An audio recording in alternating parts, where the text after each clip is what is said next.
Hi guys! Welcome back to another Tuesday tutorial episode here in Tiger. So, meron tayo ditong Mercedes 220D. So, ang gagawin natin today, meron tayo ditong battery.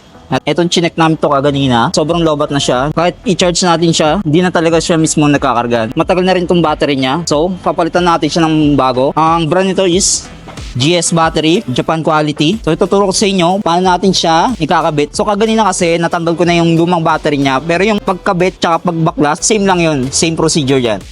Ito makikita nyo, itong blue is negative. Then itong red is positive. Laging tatandaan, yung kulay blue, laging ground yan or negative. Itong kulay niya, pula, is positive. So, pag pinasok natin siya, hindi pwede mauna yung negative doon sa loob. Ang papansin nyo naman, nandito yung kable ng negative niya sa battery. So, isusuksok lang natin dyan siya sa loob. Ilalagay natin tong battery. Ang una nating ipapasok doon is yung positive sa loob. Tanggalin nyo lang tong pula. Bago nyo siya ilagay sa loob, kunin nyo yung wire ng positive. Lagay nyo muna siya.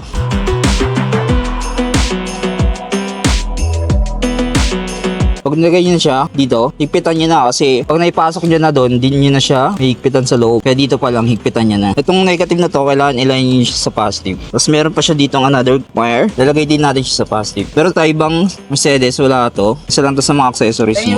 So guys, naikabit na natin tong positive plug niya para dito sa battery. Pag higpit nyo na, kaya nakabukas tong isa kasi meron siyang kinabit na another wire na positive.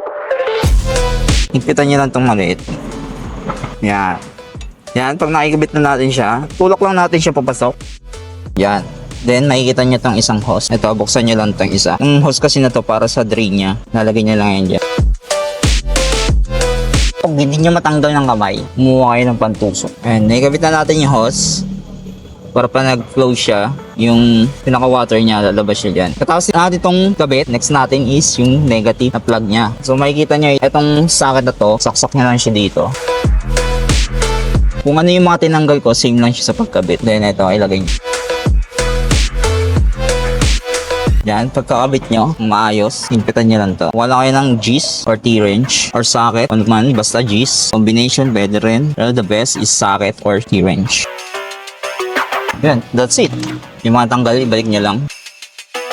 So, tulak nyo lang siya sa loob. Then, ayos nyo lang yung mga wire. Then, meron siyang bracket dito. Lalagay lang natin siya. Kung ano yung procedure ng pagtanggal, then din ang procedure ng pagkabit. So, may dalawa siyang bolt dito. May bracket siya dito para pag ma-under yung sasakyan, hindi siya lalabas habang nagbabibrate. Then, higpitan nyo lang. Gamit kayo ng GS na combination. So, guys, yun. Natapos na natin. Ikabit yung GS battery natin. So, tandaan nyo, pag bago ang battery natin, gaganda yung mga function ng gumagana sa battery niya. Like yung mga upuan, mga ilaw, mga busina. So, depende na lang kung may sira yung alternator niya pag charge sa battery. So, tingin ko naman, okay na ngayon yung battery niya. So, yun. Sa mga gusto magpakabit ng GS battery natin, visit lang kayo sa page namin, Tiger Garage. And please follow, like, and share sa page namin. Let's go!